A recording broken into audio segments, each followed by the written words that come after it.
dari rumah baik-baik dan sehat, dan tolong jaga kesehatan ya. Ikut protokol kesehatan, jangan kerumunan, dan usahakan sering cuci tangan pakai sabun ya. Oke, kita sama-sama berdoa. Tuhan Yesus, terima kasih Tuhan atas hari yang indah ini. Berkatilah kami, urapi hamba Engkau yang akan menyampaikan, supaya kami semuanya sungguh dikuatkan oleh firman Engkau. Dalam nama Engkau Tuhan Yesus, kami berdoa. Amin. Saudara sekalian, kita lihat 1 Samuel 26 ayat 23. Tuhan akan membalas kebenaran dan kesetiaan setiap orang, sebab Tuhan menyerahkan engkau pada hari ini ke dalam tanganku. Tetapi aku tidak mau menjamah orang yang diurapi Tuhan. Kita lihat saudara sekalian, Daud ini adalah orang yang luar biasa. Ini Saul bisa dibunuh oleh dia, tapi dia tidak. Karena dia taat dan setia dan takut akan firman Tuhan.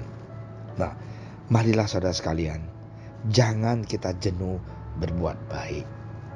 Ya, menjadi orang baik dan mempertahankan hidup benar bisa saja melanda siapapun. Kadang-kadang godaan itu datang. Buat apa ya kita berbuat baik terhadap orangnya? Udah gak ngucap terima kasih, masih jelekin orang di belakang.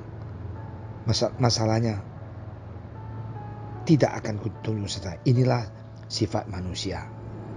Ya, nah, marilah kita ingat, kita jangan menyerah. Ya, oke. Masalah yang tak kunjung selesai, doa yang belum terjawab, dan tekanan hidup yang memberatkan bisa menimbulkan pemikiran lelah mengikuti Tuhan, bosan hidup benar, dan merasa tak ada gunanya untuk terus percaya kepada Tuhan.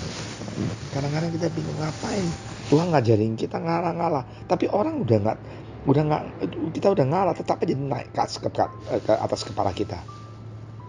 Ingat, inilah yang dialami oleh Daud.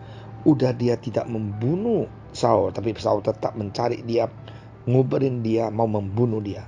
Daud menjadi pelarian karena kejaran Saul yang hendak membunuhnya. Namun 2 kali Daud memiliki kesempatan untuk membunuh Saul. Ia lewatkan begitu saja karena berpegang teguh pada kebenaran Tuhan. Nah, kini Daud bersama orang-orang yang harus hidup mencari pelindungan.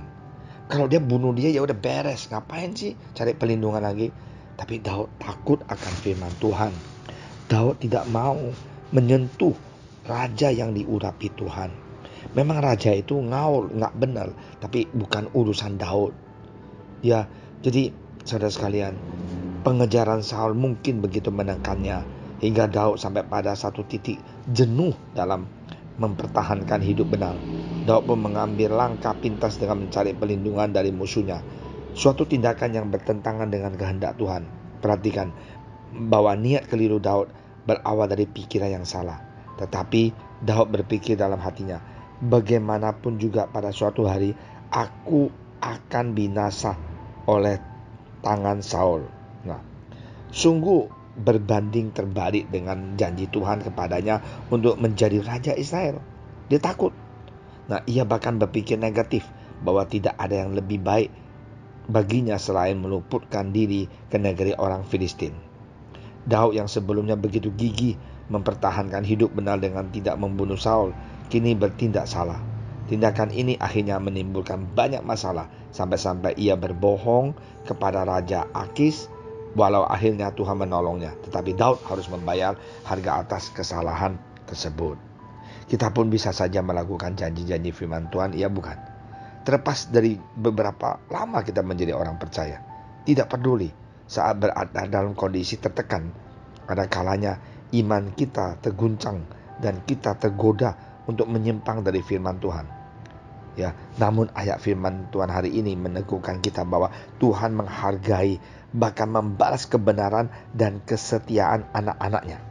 Ya, ingat, Tuhan akan membalas. Kalau kita kalah, kita bodoh, kita lemah, biarin. Yang penting kita taat kepada pengajaran firman Tuhan.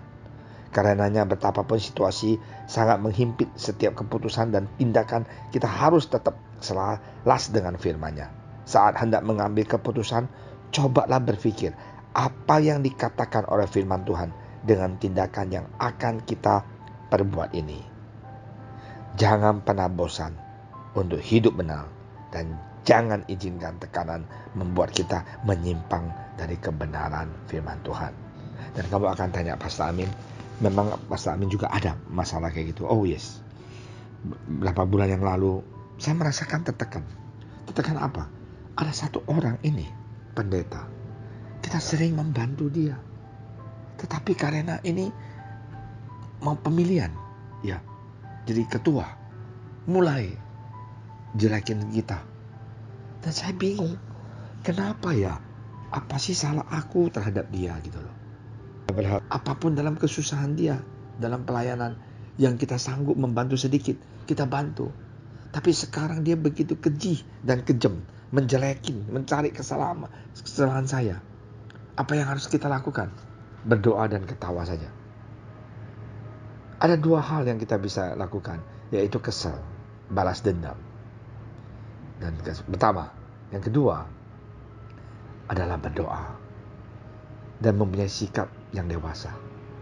Yesus mengatakan, maafkanlah mereka karena mereka tidak tahu apa yang mereka lakukan. Ketawa saja. Kenapa? Karena yang kedua ini, kemungkinan dia iri. Iri, dia tidak bisa seperti saya. Nah, kalau begitu, kita memaafkan. Dan percaya Tuhan Yesus baik terhadap kita.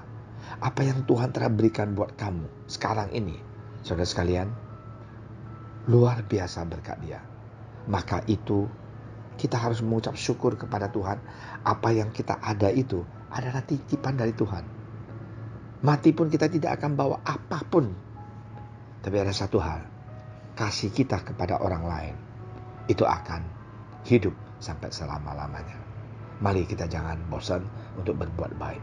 Biarpun kita dicaci maki, difitnah, dia dihantam dari belakang, dia ngomong kiri ke kanan, nggak apa-apa. Hanya ketawa, katakan Tuhan, terima kasih ya. Aku sungguh diberkati oleh Engkau Tuhan. Aku sungguh dilindungi oleh Engkau. Terima kasih Tuhan Yesus. Mari kita berdoa. Terima kasih Tuhan atas firman Engkau yang begitu luar biasa. Contoh Daud yang begitu luar biasa. Yang bisa membunuh Saul tapi dia tidak karena dia takut akan firman Engkau. Ngajarlah kami supaya kami juga melakukan hal yang sama dalam kehidupan kami ya Tuhan. Supaya kami bisa menjadi terang dan garam di dunia ini. Terpujilah nama Engkau Tuhan. Sekali kami berdoa untuk saudara-saudari kami yang ada masalah dalam keuangan, pekerjaan, usaha. Tuhan berkati. Engkau buka jalan Tuhan Yesus. Terima kasih Bapa. Dengan iman kami percaya hidup kami semuanya ada tangan Engkau. Tidak ada hal mustahil. Kami akan keluar menjadi pemenang sesudah COVID ini. Kami akan maju. Terpujilah nama Engkau. Dalam nama Engkau Tuhan Yesus kami berdoa. Amin.